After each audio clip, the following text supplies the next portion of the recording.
है कि 600-700 साल पहले की कही हुई बातें आज समाज में और अधिक प्रासंगिक हो चुकी हैं। समाज में आज तो और विकृत हमें दिखाई दे रहा है। लोग तो आज यही जो है उसको दूर करने की जगह और भेदभाव पैदा करने में लगे हुए हैं, और इसमें सभी लोग शामिल हैं। धंधे से जोड़ दिया है, उसको व्यापारीकरण कर दिया अपने अपने स्वार्थ के लिए। वो स्वार्थ कई तरह का हो सकता है जी।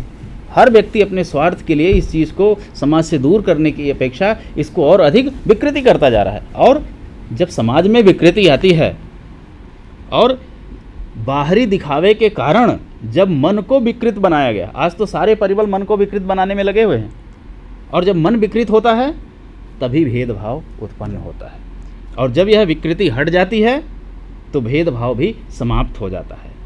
कबीर ने अपने मन को सुधारा था, इसीलिए वे चाहते थे कि अन्य लोग भी अपने मन को सुधारें, और इस सुधार के लिए निंदक जो है उसको भी बहुत महत्व देते हैं कि निंदक दूर न कीजिए, दीजिए आदर मान, निर्मल तन मन सब करे, बके आन ही आन। मन भीतरी चीज है, इसीलिए मन के सुधार के लिए साधन भी भीतरी चाहिए। बाहरी साधनों से मन को नहीं सुधारा जा सकता। हम जानते हैं कि प्रत्येक व्यक्ति का मन उसके भीतर होता है, तब इन बाहरी साधनों से उस भीतर के तत्व को कैसे सुधारा जाए? तो ज़रूरत है इन बाहरी तत्वों को भी हमें भीतर ले जाना पड़ेगा। यानी जो आचरण है वो मन के अंदर होना चाहिए, बाहरी आचरण नहीं। और जब मन से आचरण करेंगे तभी उस मन को सुधारा जा सकता है। बाहरी आचरणों को भी, बाहरी साधनों को भी भीतर ले जाना पड़ेगा। उन साधनों को बाहर करके या उनको दूर करके मन के विकार को दूर नहीं किया जा सकता। संभवतः कबीर ही एक ऐसे व्यक्ति हैं जो निंदक को इतना महत्व देते हैं साहित्य में। निंदक नियरे राखिए आंगन कुटी छवाए, बिन साबुन पानी बिना निर्मल करे सुभाए। अरे कबीर दास से बड़ा निंदक और कौन है समाज का? और किसी संत ने इतनी निंदा की है? यानी कबीर ही सबसे बड़े निंदक हैं इस समाज के। वो अपना जीवन खपा देना चाहते हैं समाज में फैली बुराइयों को दूर करने के लिए। वो खुद बुरे बन जाना चाहते हैं, लेकिन वो समाज की निंदा करने से नहीं चूकते। अपना जीवन गंवा देना चाहते हैं, सब कुछ नष्ट कर देना चाहते हैं, लेकिन समाज को सुधारने के लिए, समाज को निर्मल बनाने के लिए। और इसीलिए वो निंदक को इतना महत्व देते हैं। ये भी कई, जैसे साबुन और पानी जो है अपने आप को नष्ट करके भी हमारे वस्त्रों को स्वच्छ बनाता है, उसी प्रकार निंदक भी जो है अपना समय गंवाता है, अपना साधन गंवाता है, अपना जीवन बर्बाद कर देता है, लेकिन दूसरे को मैल को दूर कर देता है। स्वयं कबीर पर भी यही बात लागू होती है। भारतीय समाज के सबसे बड़े निंदक कबीर हैं, और साबुन और पानी की तरह कबीर स्वयं नष्ट हो जाना चाहते हैं, परंतु समाज की निंदा करने से वे नहीं चूकते। और इसीलिए हमें ध्यान रखना चाहिए कि कबीर किसी की निंदा करते हैं तो इसका मतलब यह नहीं है कि उसे वो नीचा दिखाना चाहते हैं। तथ्य को स्वीकार करना चाहिए कि इसमें कोई झिझक नहीं होनी चाहिए। प्रत्येक व्यक्ति का मन उसके भीतर होता है, कहीं दूर या बाहर नहीं होता है, और इसीलिए उस मन का सुधार भी जो है शांतिपूर्वक ढंग से होना चाहिए। ये और एक महत्वपूर्ण है शुक्ला जी, कि मन कहाँ है? मन भीतर है। तो मन भीतर है जो इतना नज़दीक है व्यक्ति के, तो उसके सुधार के लिए जो प्रयास है वो भी बड़े शांतिपूर्ण ढंग से होना चाहिए। उसके सुधार के लिए कोई हल्ला मचाने की ज़रूरत नहीं है, कोई शोर मचाने की ज़रूरत नहीं है। और इसीलिए शायद कबीर जो हैं घंटा, घड़ियाल, अजान, इन सब का भी वो विरोध करते हैं। अगर जपना है, आपने एक दोहा कहा था शुरू में, कर का मन का डार दे, मन का फेर। अरे ये मन का फेरना क्या है? ये शोर मचाना, ये हल्ला करना, इन सब की ज़रूरत नहीं है। मन भीतर है, मन पास है, तो उसके सुधार के लिए भी साधन भी जो है शांतिपूर्ण ढंग से होना चाहिए। भीतर की माला जपने का मतलब ये है। शायद इसीलिए उन्होंने एक पद में कहा कि काबा फिर काशी भया, राम भया रहीम, मोठ चून मैदा भया, बैठ कबीरा जी।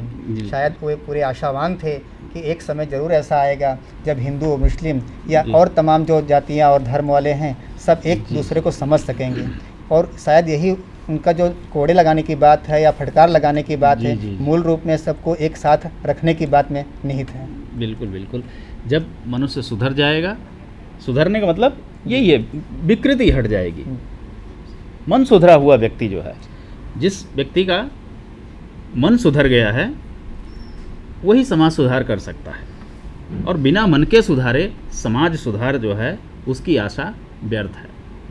जिसका मन विकृत है उससे समाज सुधार की अपेक्षा आप नहीं कर सकते हैं। मन बदल कर, कबीर ने यही पूरे जीवन किया है, मन बदलना। आपने शुरू में कहा ये विषय, और बहुत से पद हैं मेरे पास, ये पूरी पुस्तक है कबीर, जो हज़रत प्रसाद द्विवेदी वाली पुस्तक मैंने पढ़ी, उसमें कबीर के जो पद हैं उसमें भी, और दूसरे जो कबीर के संग्रह, आप उन पदों को देखिए, उनमें आपने पहले ही कहा कि कम से कम 70-80% पद ऐसे हैं जिनमें कबीर जो हैं मन को केंद्र में रखते हैं। मन बदल कर ही कबीर एक पूर्ण मनुष्य की कल्पना करते हैं, जो स्वतः पूर्ण हो। अपने किसी पूर्णता के लिए किसी के सामने उसे हाथ फैलाने की ज़रूरत न पड़े, किसी दूसरे की पूर्णता में वह बाधा भी उत्पन्न ना करे। और इसीलिए कबीर बस अपने प्रभु से इतना ही कहते हैं कि साईं इतना दीजिए जामे कुटुंब समाए, मैं भी भूखा ना रहूं साधु न भूखा जाए। पूर्ण संतुष्ट मनुष्य की उतने की ही आवश्यकता है जिससे शरीर की भूख मिट जाए। शरीर लंबा चौड़ा न बने, आडंबर के लिए न बने। मैं जी, इस आपके जो अंतिम दोहे से एक जी, जी, नया बिल्कुल, विचार बिल्कुल, आया आप कहिए। कि हाँ। सर जैसा ये दोहा कहा कि मैं भी भूखा न रहूं जी, जी, और जी। साधु न भूखा जाए, इसको अगर बाजारवाद की दृष्टि से देखा जाए, बिल्कुल, बिल्कुल, आज बिल्कुल। के समय में अगर हमारे यहाँ जी, जी, ये जी। सामान्य आदमी की बात करें बिल्कुल। तो अगर कोई आगंतुक आता है या भिक्षुक आता है तो हम उससे किस तरह पेश आते हैं, मैं मतलब कि एक सामान्य आदमी कैसे बिल्कुल, पेश आता है। और कबीर तो वहाँ तक कहते हैं कि मैं भी भूखा न रहूं और साधु न भूखा जाए। मतलब ये है कि आज हम चारों तरफ देखते हैं, लोगों को धन संग्रह की इतनी भूख है, जी भौतिक चीज़ों की इतनी भूख है कि संग्रह कर लो, न जाने कितने संग्रह में लगे हैं। और कबीर इसी संग्रह के विरोधी हैं, जी शोषण के विरोधी हैं, सबसे बड़े विरोधी। शोषण के आप मार्क्सवादी ये सब दृष्टिकोण हम देखते हैं, लेकिन कबीर जो हैं शोषण के इतने बड़ा विरोध करते हैं। मैं भी भूखा ना रहूं और साधु न भूखा जाए। क्या ज़रूरत है शोषण करने की, क्या ज़रूरत है धन संग्रह करने की? अरे शरीर की भूख मिट जाए, उतना ही नहीं, आप तो भोजन करते हैं, मान लीजिए 4 रोटी खाई, 5 रोटी खाई या 3 रोटी खाई, जो भी खाया वो आपकी आवश्यकता नहीं है। अरे आपके शरीर की आवश्यकता उतनी है जितना आपका उदर हजम कर सके, बस। आप लालच में आके 4 रोटी खा गए, लेकिन वो आपके शरीर की ज़रूरत नहीं है। आपका तो बस उतना ही है जितना आपका शरीर जो है केवल हजम कर सकता है।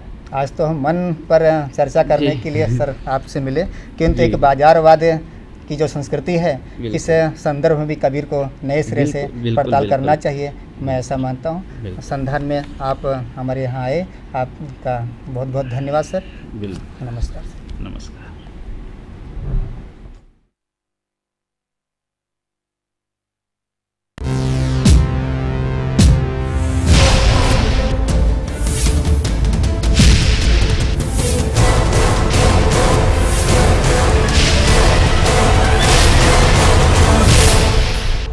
સંધાન ઓલ ગુજરાત ઇન્ટિગ્રેટેડ ક્લાસરૂમ સેટેલાઇટના માધ્યમથી જોડતી કડી એટલે સંધાન।